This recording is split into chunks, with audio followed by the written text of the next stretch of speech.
여러분 안녕하십니까? 이 시간에는 제1장 제4절 BPR과 프로세스 혁신에 대하여 학습하겠습니다. 제4절에서는 비즈니스 프로세스 혁신 기법인 비즈니스 프로세스 리엔지니어링, 즉 BPR의 등장 배경과 BPR의 한계점, 그리고 비즈니스 프로세스 혁신이 왜 필요한가에 대하여 알아보겠습니다.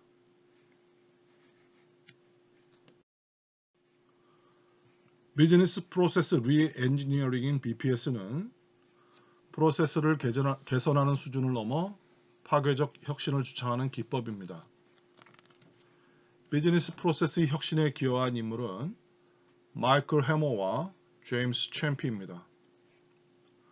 마이클 해머가 1990년 하버드 비즈니스 리뷰에 발표한 Re-Engineering Work, Don't Automate, Obliterate 논문과 비슷한 시기에 토마스 데븐포트가 MIT의 슬론 매니지먼트 리뷰에 발표한 The New Industrial Engineering, Information Technology and Business Process Design으로 촉발이 되었습니다.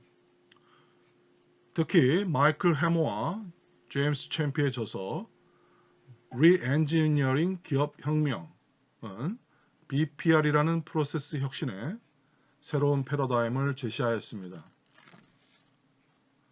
해머는 혁신을 Re-Engineering으로 표현하고 데븐포트는 Redesign이라는 용어를 사용했습니다.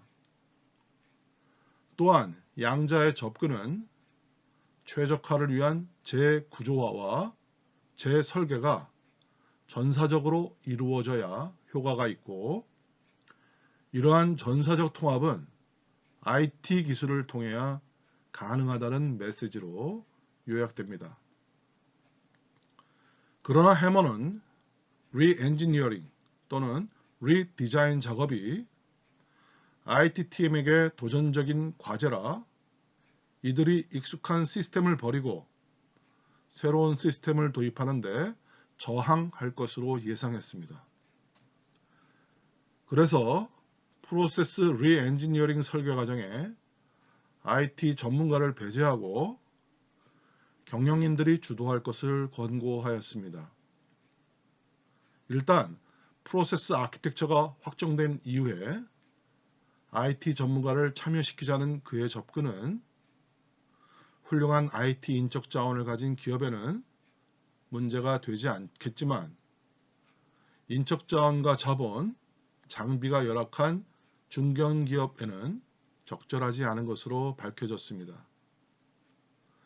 구현이 힘든 프로세스 아키텍처를 만들었을 때 제한된 자원으로 프로세스 자동화를 구현하지 못하는 경우가 빈번하게 발생하므로 훌륭한 성공 사례와 더불어 실패 사례도 많이 나타났습니다.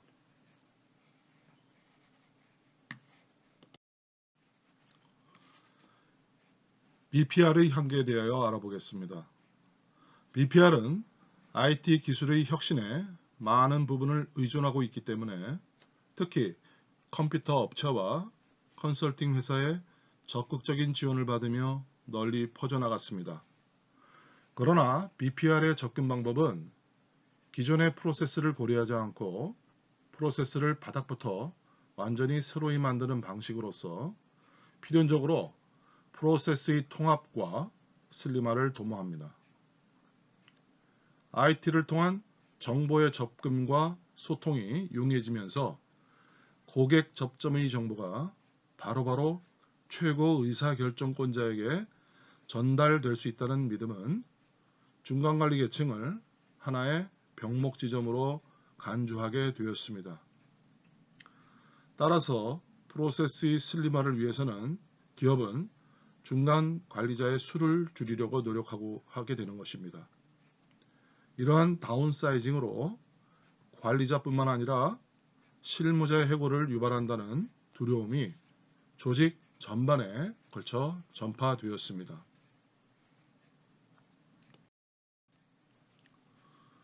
산업 현장에서는 이제 리엔지니어링이라는 용어가 사라지고 비즈니스 프로세스 혁신이라는 용어가 사용되고 있습니다. 사실 혁신이라는 용어는 일본 TQM의 기본적인 접근 방식이었습니다. 데밍은 관리자의 잦은 교체를 기업의 7가지 병폐 중 하나로 꼽으면서 조직 내의 두려움을 없애고 신뢰를 쌓으며 혁신을 위한 분위기를 조성하라고 했습니다.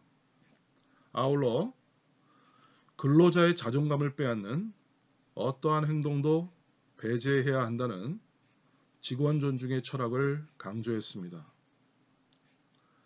사람의 감성을 배제하고 방법론과 기술에 중점을 둔 BPR이 오래가지 못한 데에서 프로세스 혁신의 중심에 직원 존중이 있어야 한다는 교훈을 얻을 수 있습니다.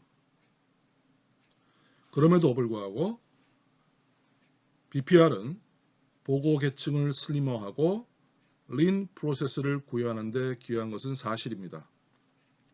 BPR을 올바르게 실행했을 때의 효과는 무시할 수 없습니다. 제대로 계획하고 균형적으로 추진한다면 BPR은 여전히 유효한 프로세스 혁신 방법이라고 할 수 있습니다.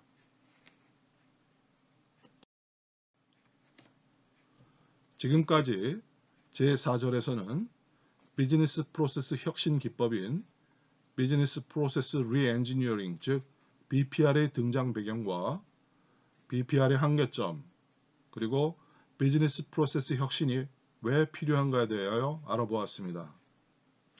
다음 절에서는 비즈니스 프로세스 시스템의 도입에 대하여 학습하겠습니다. 여러분 수고 많았습니다.